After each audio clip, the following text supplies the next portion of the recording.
Hey guys, Buildzoid here, and welcome to HWbot Score Roundup number 16.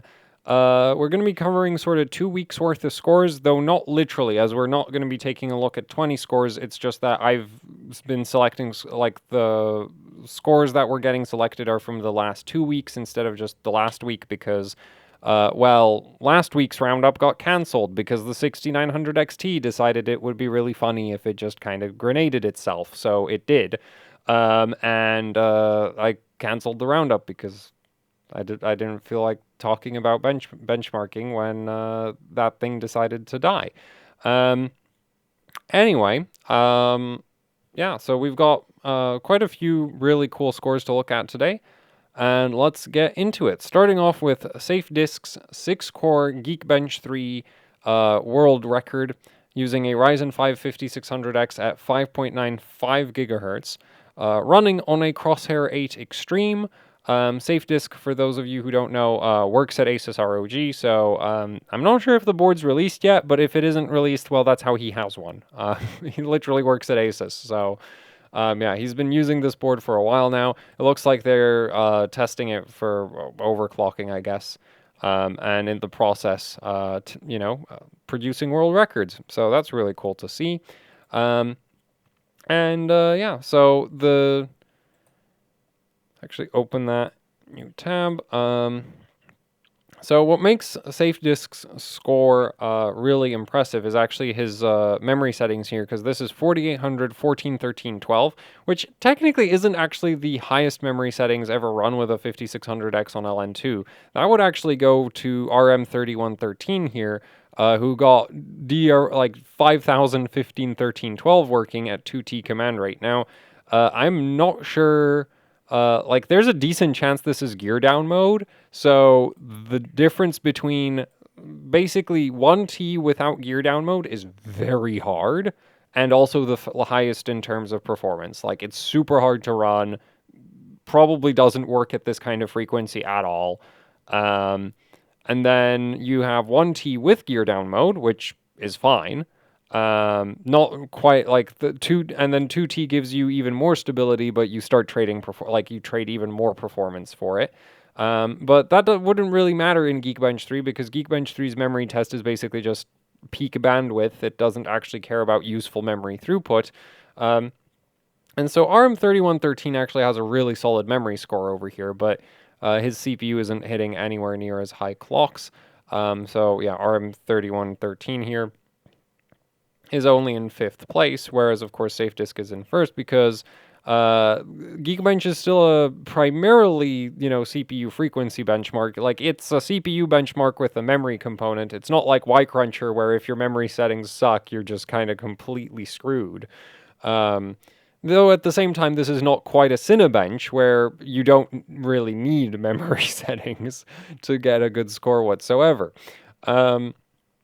Especially not on Ryzen. Like, Cinebench on Ryzen CPUs, especially like the high L3 cache Ryzen chips that we have these days, yeah, Cinebench just doesn't care about memory settings. Geekbench still does, but not quite so much that, this difference here would be super significant. And so this, almost 6 gigahertz CPU frequency. Because the thing is, there are actual 6 gigahertz 5600X runs, but like from Char here. Actually, I think that's the only 6 gigahertz 5600X for Geekbench 3, but Char isn't quite managing to push the same kind of memory settings, so he actually ends up losing the memory performance subtest, and somehow he's also losing on the integer performance there, which might be because of the memory settings. It could also just be run-to-run variance. Geekbench isn't exactly the world's most consistent benchmark. Actually, really nothing is. Like, most benchmarks will float around by a couple hundred points, and, well, the performance difference here is, well, 100 points. At least, well, the performance difference here is like 1%. Actually, less than 1%, isn't it? Because I think for 1%, it would have to be like 400 points. So, yeah, a less than 1%, like, that's not even, yeah, like, that's very, like, for most people, this would be margin of error, but of course, this is faster, technically, by the margin of error it is. And yeah, a big part of that would be, like, a slightly higher memory score, slightly better integer score, and then actually slightly weaker floating point, which makes sense. Like actually, you'd expect this score to have weaker both integer and floating point, but then again, run-to-run variance is a thing, and so. Yeah, SafeDisk has taken first place for Geekbench for 6-core Geekbench 3 for now at least, with the Crosshair 8 Extreme and the 5600X running 4800, 14, 13, 12 memory settings. So a very impressive score, especially since like Ryzen 5000 series CPUs are pretty fiddly to run on LN2. Yeah, there's like, compared to say modern Intel chips, these are actually very difficult to work with because you do run into quite a lot of weird like performance issues and that kind of thing. And also with these well, it's not weird performance issues, but like weird memory system related issues. So, and the thing is, the higher CPU clocks you want to get, the colder you have to get the CPU, but that makes the memory situation worse most of the time. So, yeah, these are very, very hard to, like, these are hard CPUs to dial in. And yeah, so a very impressive score here from SafeDisk. And of course, the memory is Samsung B-Die, and in this case, made by G.Skill. Or more like sold by G.Skill, packaged up by G.Skill. Because, like, the thing is, there is variance in the actual memory, like, PCBs that the different memory manufacturers use. So it's not really, like, it's not fair to say, like, oh, G.Skill just sells the RAM. They do quite a bit more than that, but, like, they don't make the actual memory chips, right? Like, this is still Samsung B-Die made by Samsung, and then, I guess, optimized by G.Skill. That's actually kind of the sensible way to put it, yeah. It's, like, optimized by G.Skill is, I'd say, the fair way to consider that. And then, of course, overclocked by SafeDisk here. So yeah, congratulations to SafeDisk on the 6-core Geekbench 3 world record. And let's move on to the next score, which is Bisso's 3D Mark Port Royal world record for a single GPU world record. He's actually, I think these are the exact same clocks that he's been running on his RTX 3090 Kingpin Edition for a while now. But his score keeps going up. So that might be just run-to-run variance. It could also be some kind of weird, like, micro-throttling thing, because any modern GPU or CPU has methods of lying about its actual clock speed and its relative to its actual performance to the software, right? So, like, Ryzen CPUs have clock stretching, which... The main intention of clock stretching on Ryzen CPUs is that if there's like a voltage regulation issue, you can sort of smooth over it by just stretching the clocks temporarily, and that like leads to performance degradation. But instead of, like, the alternative would have been that it would crash because the voltage is too low. And so NVIDIA GPUs, as far as I'm aware, can probably do the same thing.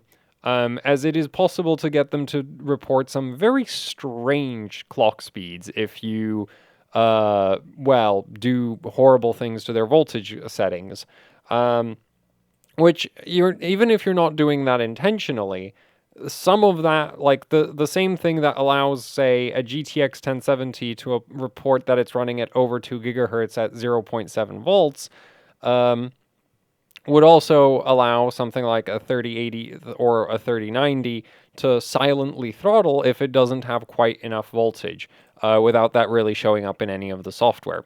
So there's a possibility that, Bisso is still improving it, like just dialing in the voltage settings further and further and getting the maybe optimizing the cooling of his system more and more. Then also there's a new heater plate from Kingpin Cooling that he's using here. So yeah, I'm not sure what he was using before. It might have been a hairdryer to keep the memory chips warm. Because the thing is with 3090s, if the memory chips get too cold, they basically clock like absolute trash. In fact, they get incredibly unstable. And so, one of the big problems with 3090s is that you need to keep the core of the GPU as cold as possible. But you want to keep the memory chips actually like above 0 degrees Celsius. Like, you need to keep the memory chips relative to the actual core. You need to keep them really warm. So that makes 3090s, yeah, very fiddly to work with, and leads to things like this heating plate on the back here. And yeah, so the thing is, like, Bisso already had the 3D Mark Port Royal World Record for single GPU. Actually, I think he has the dual GPU one as well, so, you know, it doesn't really make sense to make the distinction. Yeah, he has both of them. So he just has the 3D Mark Port Royal World Record. And the thing, like, what's cool to see is that he keeps improving the score, because a lot of the time in the past, it would be pretty normal that if you have the world record, you just kind of sit on it and you don't post higher scores as you improve on it further. But yeah, Bisso over here just making that 3090 just ever faster. So that's really, really cool to see. Yeah, like, just an impressive, like, well, the thing is, this is the norm for Bisso at this point, right? Like, he had the single GPU world record, still has the record, it's just slightly higher this time. And that's still really, really cool to see. And, these are very hard cards to work with. Like, between the fact that the memory doesn't like getting too cold, and they pull a stupid amount of power, right? They put a lot of stress on your thermal paste, that kind of thing. These are very hard cards to run. And so it's just great to see Bisso just push the card further and further and further. So congratulations to him on yet another single GPU 3D Mark Port Royal World Record.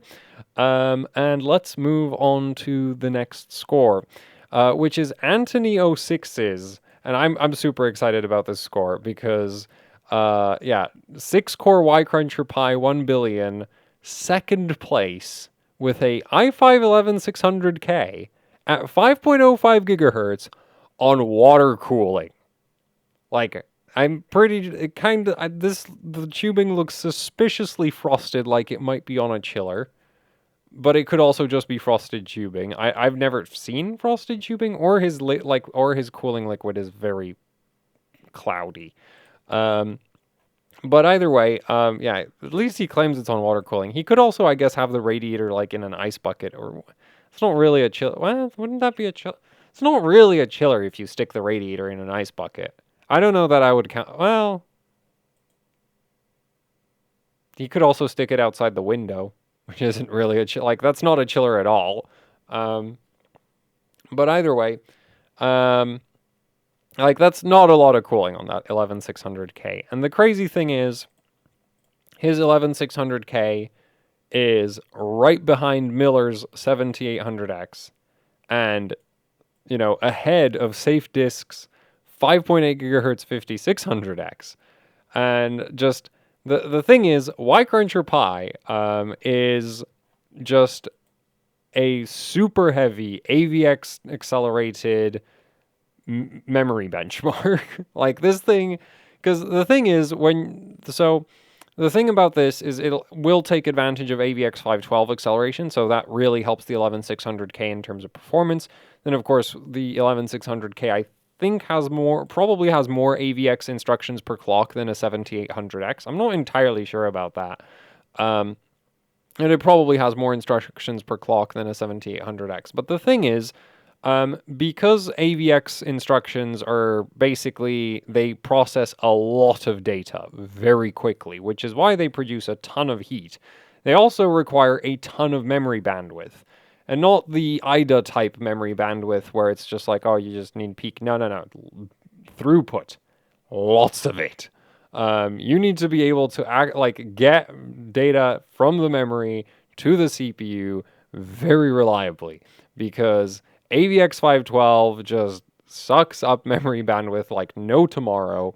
And so what's really cool to see here is that Anthony here, he's getting this crazy high score with this 11600K because he's running this on 32 gigs of Samsung BDI. So this is a dual rank memory configuration on 2 memory sticks, incidentally. Like, this is still dual rank. And running 44, 44, 15, 15, 15, 30 at one, like, this is gear 2, so that's effectively 2T command rate. Um, and the insane thing is, like, Y-Cruncher is also super hard on stability. Like, this is not one of those benchmarks that you can pass with settings that are just horribly unstable. So, yeah, like, this is just a crazy score in terms of, like, that memory is really dialed in. Also, that 11600K has to be pulling an insane amount of power. Like, I really wish we had a temperature readout here because that chip must have been running so damn hot. Um, like, the level of power draw that Y-Cruncher will hit, like, basically the way to think about Y-Cruncher is where, like, a Cinebench uses, like, Cinebench doesn't really use your CPU's memory controller, and it just kind of it doesn't even really use the AVX2 units very hard, right? Cinebench is technically AVX2 accelerated, like Cinebench R20 is, but it's not actually that heavily AVX2 accelerated, so it kind of uses them, but only enough to trigger the downclocking if, like, it's not, in terms of power consumption, like, Cinebench R20 and R15 are actually exactly the same. So the AVX instructions aren't used that heavily there. Whereas Y-Cruncher, you can basically think of this as a benchmark that uses every single transistor in your CPU to the, like, limit of what it will take. Basically, if you have enough memory bandwidth, this will light up the CPU. Like, every millimeter of the CPU gets utilized, or at least the compute parts, because obviously there's an iGPU and it doesn't run on that. But yeah, like, every millimeter of your CPU cores gets used when you run Y-Cruncher. It is insanely hot. If you're not memory bottlenecked. If you're memory bottlenecked, it actually looks really tame. But if you're not memory bottlenecked, this thing is insane. And of course, like, the way Anthony here is running it, like, this has to be just pulling stupid amounts of power because you don't get a top score in Y-Cruncher with a, 6-core CPU without pulling stupid amounts of power. Well, especially not an Intel CPU, because, like, yeah, so this is a really, really cool score in my opinion, just because it's on water cooling. We've got some, impressive memory set, like, because this is a really hard benchmark to run, basically. Like, it is ridiculously hard on the CPU and the memory system and just everything. And so I'm a huge fan of it for that reason, because, like, compared to, like, because, like, Geekbench, like Geekbench has a memory component, but, like, it's kind of artificially there, and you can actually, like, it doesn't really care about a lot of things that do matter. Whereas Y-Cruncher, like, no, this is, like, basically a stress test. That actually would stress, almost, like, it stresses your memory and your CPU at the same time a lot. And so, yeah, I'm a huge fan of this benchmark, and this is just a really cool score because, like, the thing, like, I feel like Y-Cruncher needs more attention.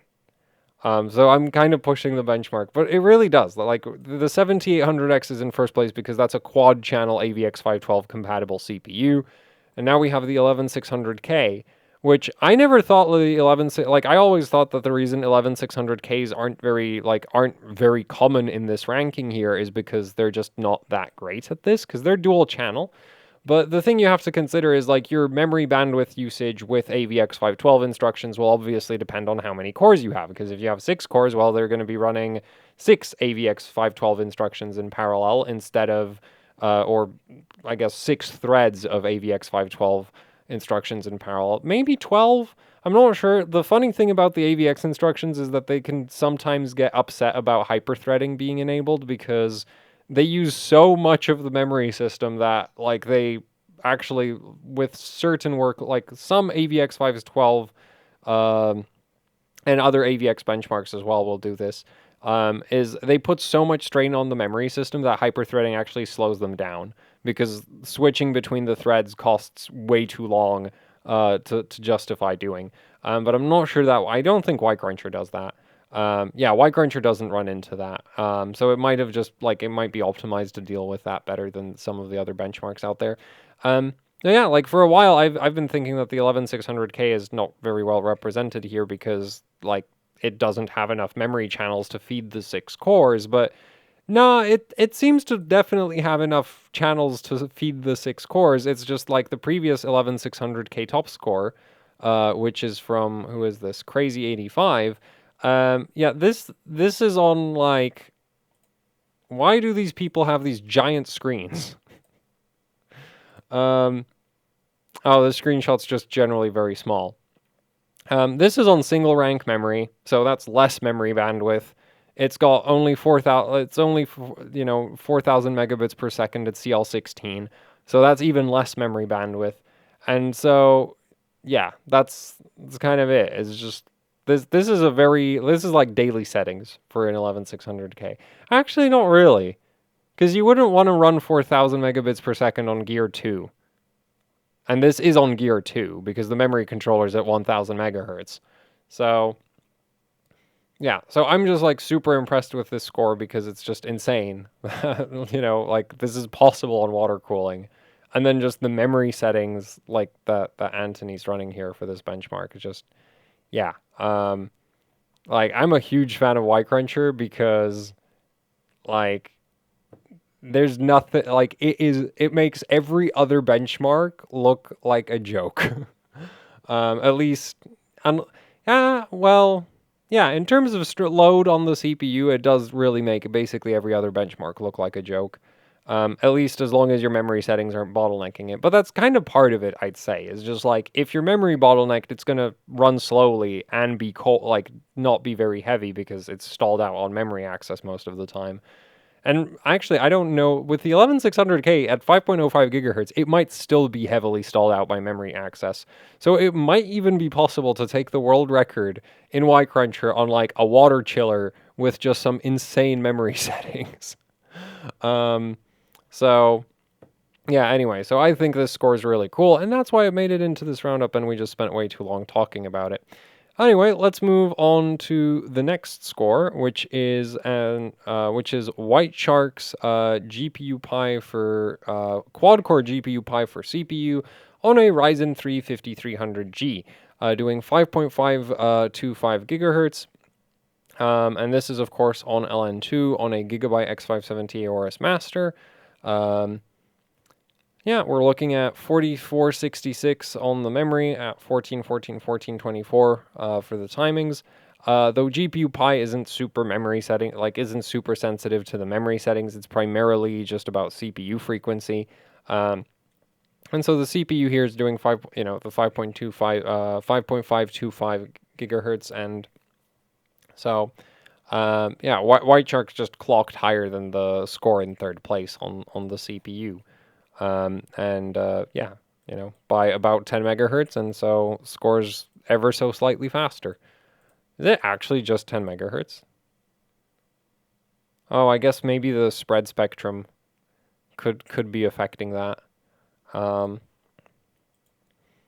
the thing is, like, we've seen a lot of 5300G scores, so, it's just like 5300G is really good at GPU Pi 1 billion.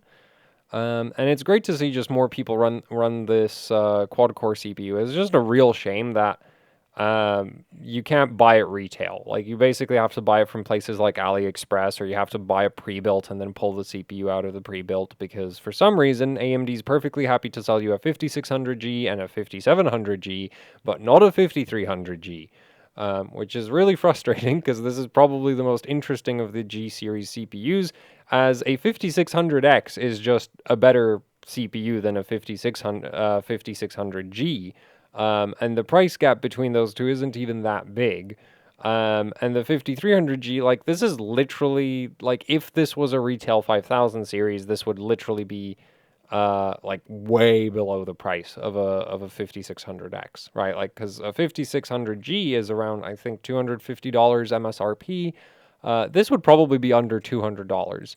Not that that would make it a reasonable gaming CPU, but for as a low cost sort of overclocking CPU, modern overclocking CPU, that would make it very interesting. Yeah, like, right now, sort of your cheapest overclocking 5000 series chip is the 5600G, which isn't very competitive because it has to go up against a 5600X because they're both 6 cores. So, yeah. Anyway, yeah. So just great score from White Shark here, getting him to second place in the 6-core GPU Pi for CPU 1 billion rankings. And congratulations to him on that. And let's move on to the next score, which is Wittix, back with a CPU frequency validation on the Core 2 Duo E7200, absolutely smashing the previous record, which is kind of what Wittix does. He just absolute, like, LGA 775 madman. You have, because here's the previous record. The previous record was 6.134 megahertz. 6.134 gigahertz. And Wittix has improved on that score by over half a gigahertz, which is ridiculous. Like, that is insane. That is such a huge improvement on a score that admittedly isn't even that old. This previous top score is from 2016. But the E7200 is a relatively popular CPU, and people have apparently been struggling to get these things above 6 gigahertz for most of these scores, right? Like, we've got chips on LN2 here doing like 5.5 gigahertz. And if we go back further, we've got 5.4 on LN2 and 5.3 on LN2. So I don't know, maybe the silicon quality variance is completely all over the place.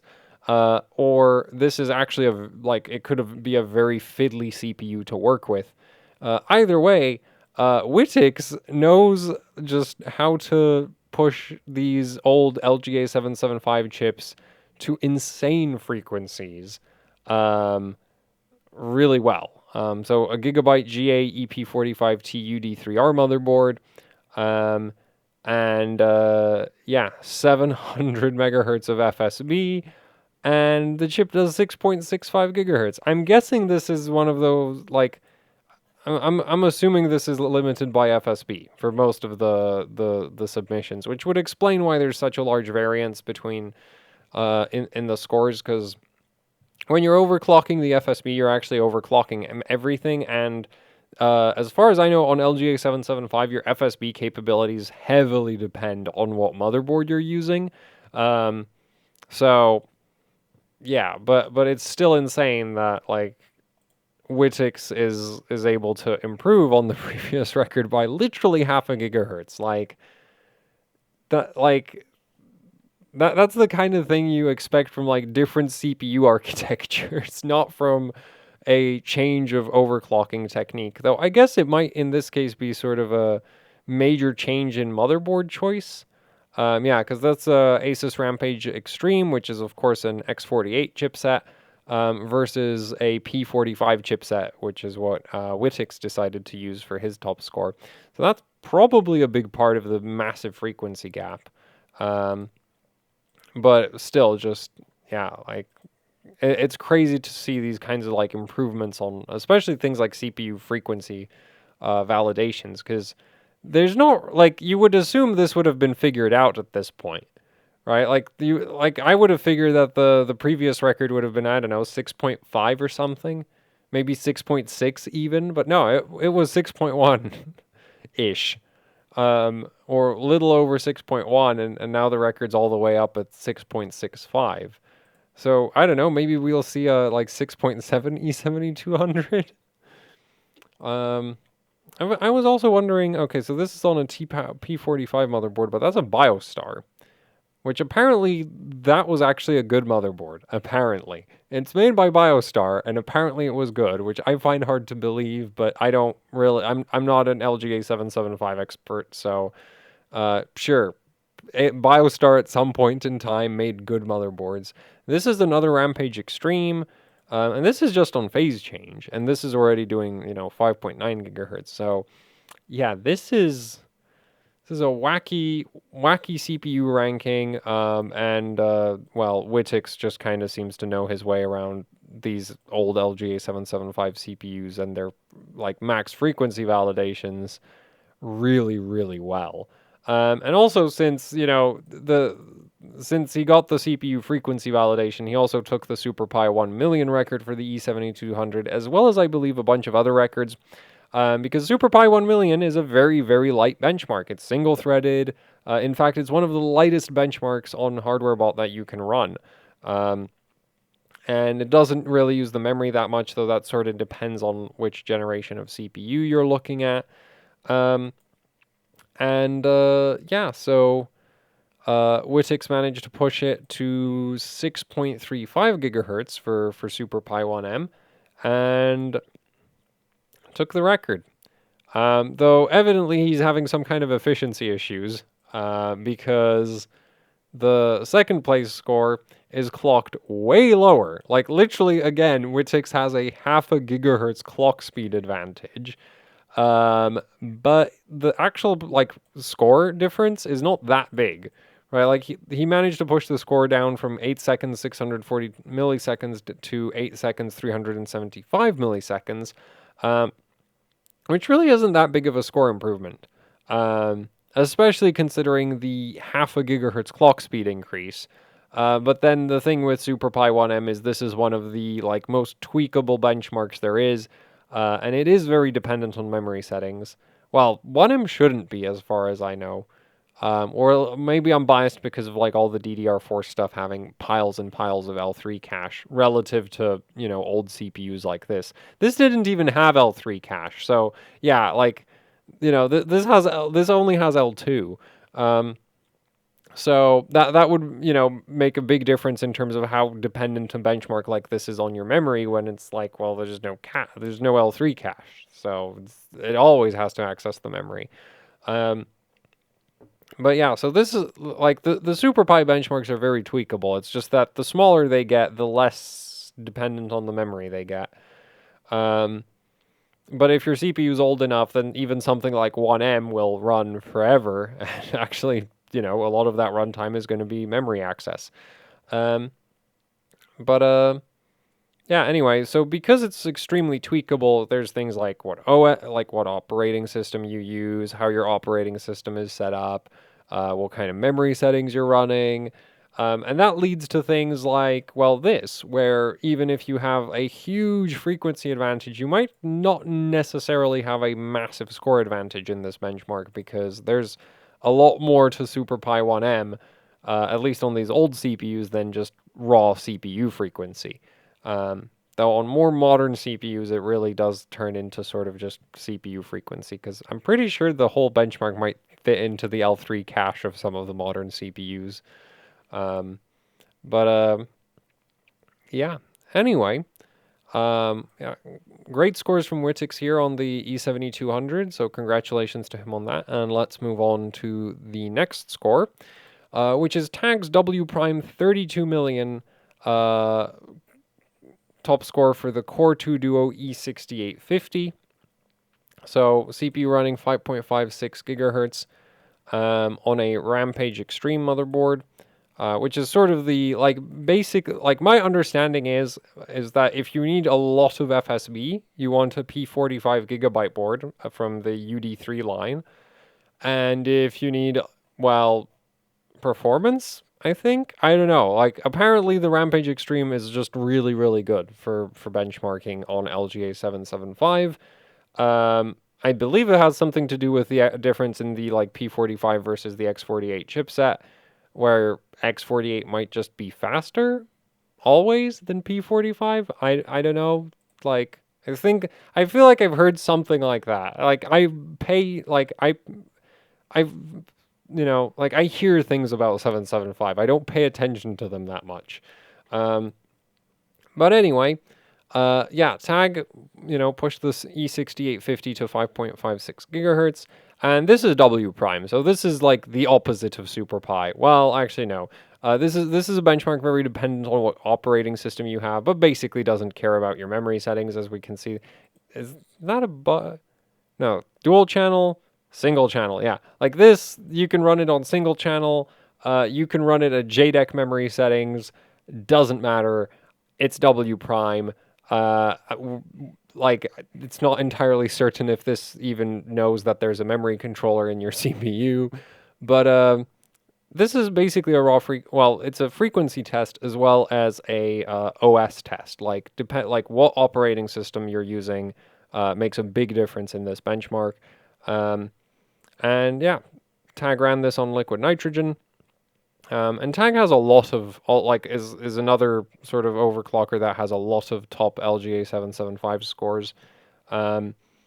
So, yeah. And here we have, 100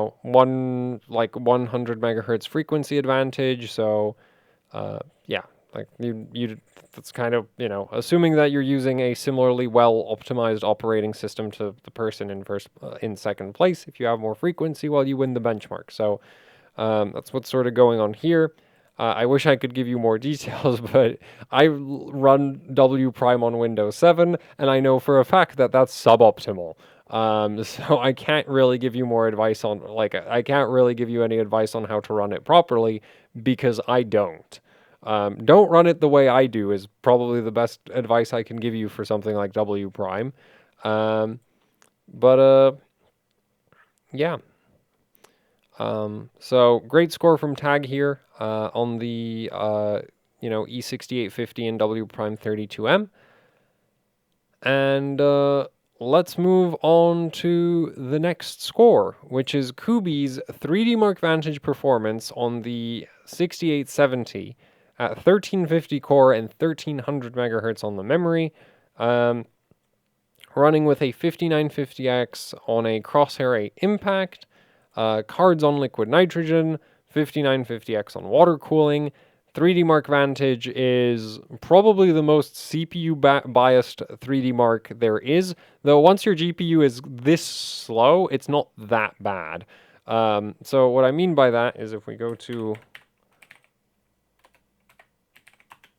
more.sc, and then we go to the 3D Mark calculator, you can see Vantage here. So let's say you have a GPU that produces 25,000 points. If your CPU also produces 25,000 points, well, your total score is 25,000 points. Nice and simple. Your CPU makes 30,000 points. You get a 1,000 point increase in your total score. But if your CPU makes 40,000 points, that gives you another 1,500 points. And so you can kind of see how, yeah. But there is diminishing returns to the effect.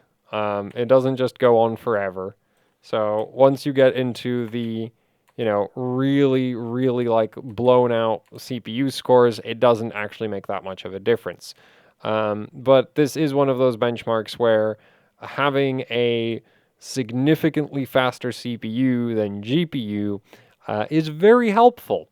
And the funny thing about Vantage is also it's so old that it gets very confused if you have more than 16 more than 16 threads available for it to run on. So if you have a 5950X, well, you got to disable your simultaneous multi-threading. If you have like a 5900X, you also want to disable your simultaneous multi-threading. Because if you don't, you actually lose a bunch of performance. Though I think with the 6870, that card might be so slow that that wouldn't really make much of a difference in this case, because the CPU is putting like almost 120K out, and the GPU is only producing 24,000, like a little over 24,000 points. Now, at the same time, it's not like Kubi's is like massively behind in terms of the CPU, like GPU settings. Like there are certain GPUs where if you have a 5950X, you can like run a water cooled GPU to beat old LN2 scores just because of the CPU advantage. But that's not really the case here. As like 12's GPU score is actually just straight up lower than Kubi's. So Kubi's did a good job with the GPU, and well, the 5950X certainly doesn't hurt. And also I think the only reason 12 didn't run a X299 system for this score over here is because he didn't have one available. I'm actually not sure. I think like 12 for the longest time was running like a 7900X for all of his 3D Mark Vantage scores. So this is either before that or after that. I'm not sure. But yeah, like running overpowered CPUs with old GPUs is just kind of the norm for 3D Mark Vantage. So 12 used a 9900K, which, you know, producing 92,000 points isn't really that far off of what Kubi's 5950X is doing, because like the benchmark doesn't go past 16 threads.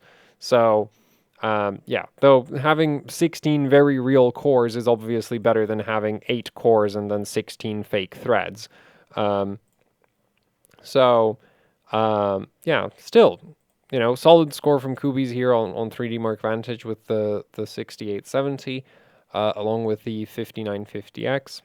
I unfortunately don't know much about pushing older, like 6000 series AMD GPUs on liquid nitrogen. I do have a few 6000 series cards because, you know, I want to, like I've done 5000 series on LN2 and that was actually quite fun. So basically, AMD GPUs are fun up until like Polaris. After that, everything went downhill. Vega was the beginning of the unnecessarily complicated AMD graphics card. But this is really old. This is in fact so old that you have to use like legacy drivers for it because it will not take to any of the new ones, because this is a pre-GCN GPU architecture. Also, I'm hoping the card's on Vaseline because I'm not seeing any insulation. Then again, it's a 6870, so I guess not that much of a loss if it did end up failing due to condensation. And yeah, so congratulations to Kubi's on, you know, the top score in the HD 6870 3D Mark Vantage rankings. And let's move on to the next score, which is Salty Croissant's 3D Mark Vantage performance on two 4870X2s.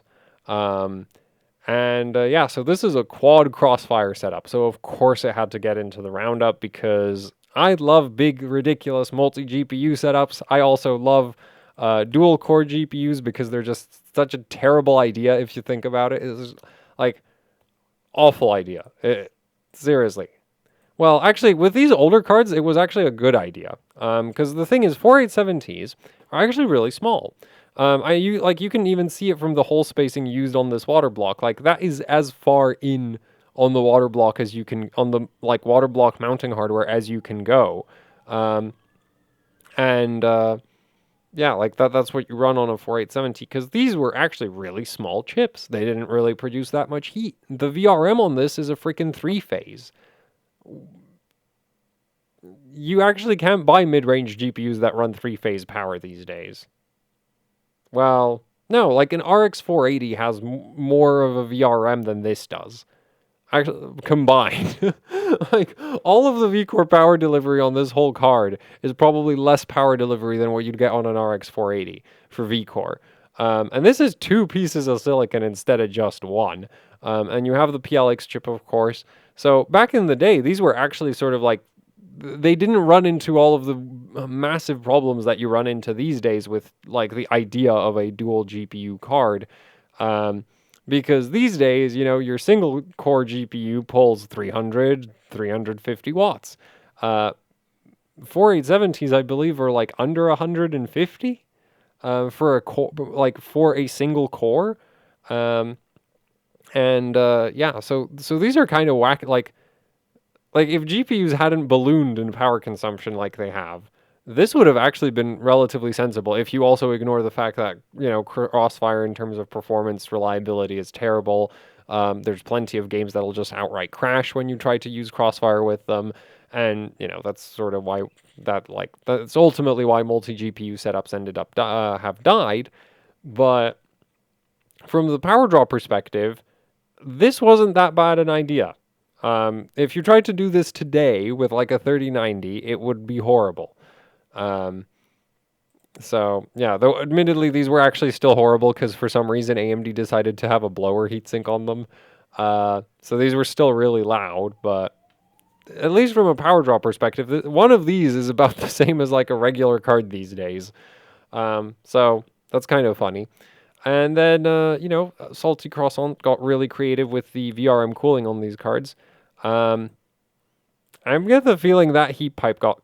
Actually, that might be a complete heat pipe. So we've got a lot of VRM cooling on this card and not much on the other one. I guess this one's the one that's like behind in the sandwich, so there's just not enough space for a massive VRM heatsink like this. Then we have what looks like a bent strip of copper over the other V-Core VRM, which is really concerning. Yeah, that really does look like it's just a bent strip of copper. Which is better than nothing, but it's not that different from nothing. Right? Like, that has to have basically, like, maybe 2 times, probably somewhere around 3 times the surface area of just bare power stages. Um, but, yeah, and then we've got the water blocks where, well, these don't fit this properly because obviously the hole spacing is super close together because 4870s are small chips. They don't have really wide hole spacing like you see on most modern GPUs. And then for insulation, we've got some stuff that really looks like Play-Doh, but I don't think it's Play-Doh because I'm pretty sure that doesn't handle cold that well. And the chiller here is actually quite strong, as the cards were idling down at -6 degrees Celsius. So, yeah, and that's on 4 cards. And here we have the actual setup. So, yeah, quite the mess of tubing to get all of this into the system. And, yeah, I'm a huge fan of these ridiculous multi-GPU setups like this. Also, these cards have those weird, like, not even right-angled connectors. They just stick straight out. Man, old GPUs are whack. Anyway, for the rest of the system, we've got a 5900X, not a 5950X, just running 12 cores, 12 threads, because Vantage doesn't know what to do if your CPU's got 24 threads and then lowers your CPU score.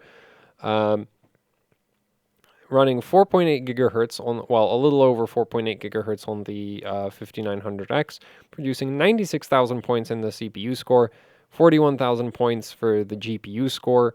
GPU is doing 940 megahertz core, 938 memory, so very little memory overclocking headroom, which I believe is normal, because are these like some of the earliest GDDR5 cards? Yeah, GDDR5. These are, yeah, as far as I know, these are very early GDDR5. And then a very large improvement in the actual core clock of the GPUs. Right, going from 750 to almost 200 megahertz more is like, that's a pretty big jump in frequency. Well, a pretty big percentage jump in frequency. And then if we look at the other top scores for 4870X2s, Salty Croissant made a huge improvement. Oh, I guess because overpowered CPU. Yeah, because back in the day you had to do this with like a 5960X, which just doesn't really compare to a, 5900X. Even though the 5960X has a bigger number. And then we got Icky, who ran this with also a 5960X. That's a liquid nitrogen 5960X with water-cooled 4870X2s. Yeah, so this really is the norm for old GPUs on HWbot, is especially in Vantage, is just everybody brings just the fastest multi-core CPU they can. But Salty's, like, 4870s here, I mean, they are chilled. And even on LN2, they apparently didn't go that far. Really? Oh, the frequency readouts are completely bugged out on a lot of these old scores, which is very unfortunate.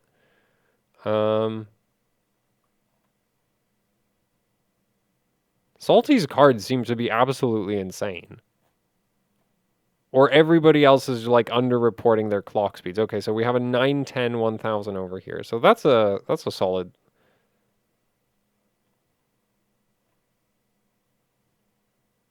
And then we have a 918 1071 on air cooling. These are whack cards. I have a pair of 4870X2s. I really need to run them. Because this is like super interesting.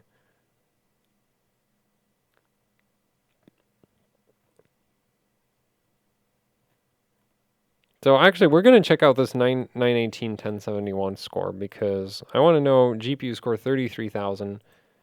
And the thing is, that might actually be, yeah, that might be pretty heavily affected by the choice of CPU, 3770K. Wait, what? 3770Ks shouldn't have too much of a problem with the... Oh wait, it's Crossfire, so the CPU overhead might be absolutely ridiculous. Because that's like a really big GPU performance difference there. Then again, it could also be AMD. Well, no, because this is going to be on some pretty driver version 10.3 versus 13.9. Actually, it might be, well, I'm not sure that would be too heavily affected by the drivers themselves. So it might just be like super CPU bottlenecked with the 3770K. Or, okay, no, that score just has weird score issues. So these are weird cards. And, well, Salty Croissant, like, massive GPU score, massive CPU score, and a very deserved first place. Improving the top score for quad 4870X2, like quad 4870X2 Crossfire, by a very large amount. Like, that's 4,000 points more. Now, admittedly, the 5900X is a huge advantage over a 5960X, but even then, it's like, even his GPU score is like way above the previous top GPU score. Way above the previous top score for this benchmark. So yeah, congratulations to Salty Croissant on that. And like quad setup pulling only 820 watts, like it's nothing. Like those GPUs can't even be pulling 200 watts each, if you think about it, right? Like the by that I mean the actual cores. Like none of the cores could be pulling even 200 watts, which for today is like, that's 200 watts for a GPU core these days is nothing. Like that's completely normal. That's like from the factory for a lot of GPUs, 200 watts goes straight into the core. And here we've got four 4870X2s, like going faster than any other 4870X2s before them, and pulling, 820 watts. A good chunk of that has to be going to the CPU.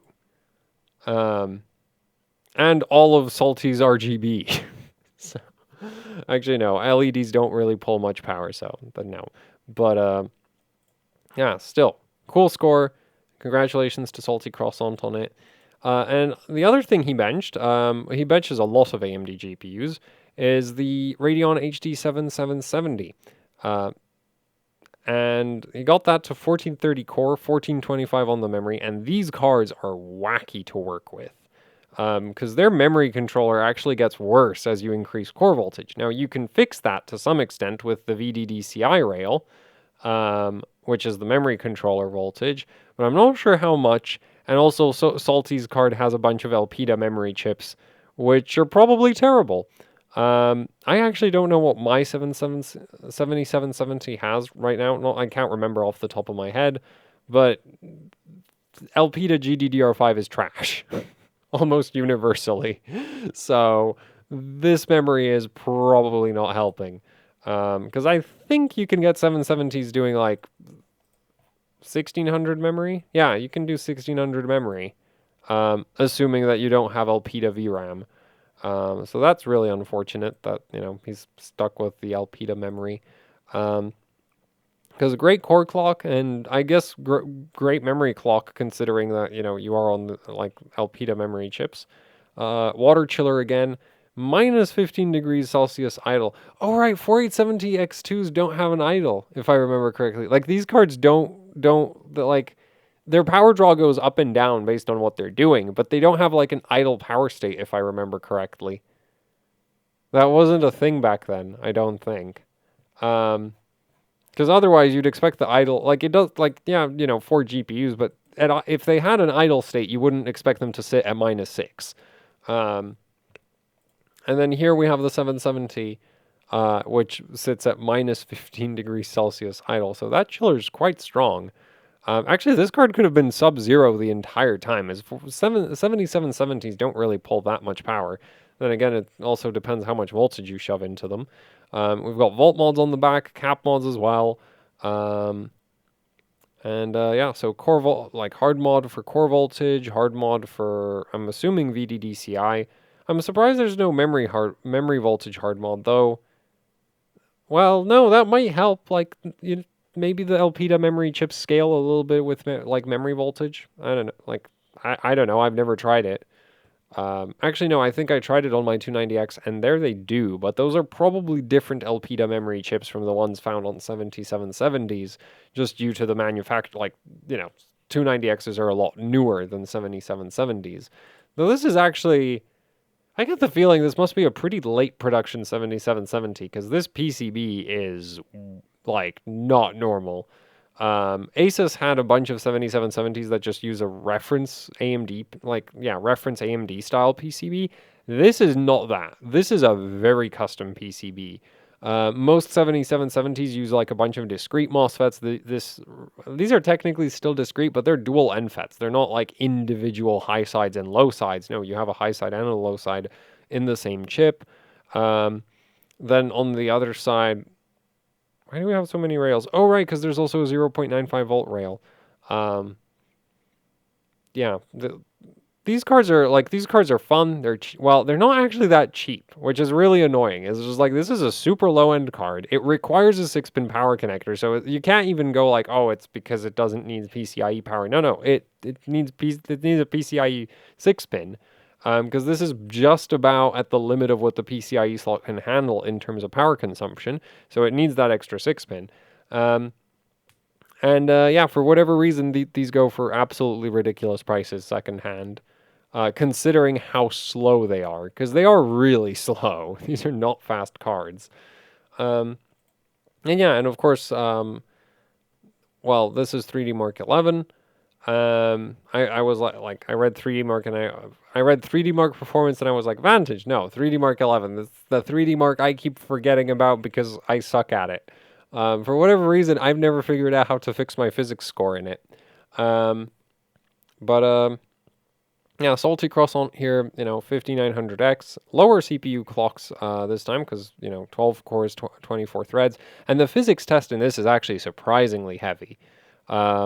Both in terms of like CPU load and memory load, and also just memory performance demands. Like, it really likes memory performance. It's actually one of the better memory benchmarks, which is kind of funny, is that, like, you'd think something like Geekbench would have a good memory benchmark, but no, it's usually things like the CPU test in 3D Mark TimeSpy or in 3D Mark 11 are actually very good memory tests in terms of detecting performance improvements. Whereas a lot of CPU benchmarks like Cinebench just barely even care what memory settings you're running. But then you have like GPU benchmarks like this, where it's like you actually need good memory settings for this. Which I guess is more is kind of in line with how like a lot of games do actually, do actually benefit quite significantly from dialed in memory settings. So anyway, just, solid memory overclock that's actually really high. That's 4066, and that is synchronized, because otherwise, like, look, if you're going to go desynced, go all the way, right? You're going to go like 4600 or 4533, like at least 4533 for Samsung BDI running desynced. Because if you're at 4066 and you're desynced, you are taking a massive latency penalty for a very minimal improvement in terms of memory bandwidth. So this has to be synchronized. So that's actually an impressive speed to be running with, synchronized Infinity Fabric. It doesn't have to be fully stable, but like, even if you push the Infinity Fabric too far, eventually you start losing performance just because it's been pushed too far. So yeah, solid memory settings, solid just Infinity Fabric clock as well. CPU clocked kind of low, actually, compared to what I'm used to seeing from Salty Croissant. But then again, I don't think I've seen him run 3D. Like, I don't think I've looked at any of his 3D Mark 11, 3D Mark 11 scores before. So that would explain, like that potentially explains a lot of that. Yeah. So just another, solid AMD GPU score from Salty Croissant here. So congratulations to him on that. And that's it for this week's HWbot score roundup. So, last 2 weeks HWbot score roundup. So Thanks for watching. Like, share, subscribe, leave any comments, questions, suggestions down in the comment section below. If you'd like to support what I do here with actually hardcore overclocking, I have a Patreon. There is a link to that down in the description below. There's also the AHOC Teespring store where you can pick up shirts, stickers, posters, you know, the usual YouTuber merch. Both Patreon and Teespring help out immensely with running the channel, so it would be much appreciated if you'd check them out. And yeah, that's it for the video. So thank you for watching, and goodbye.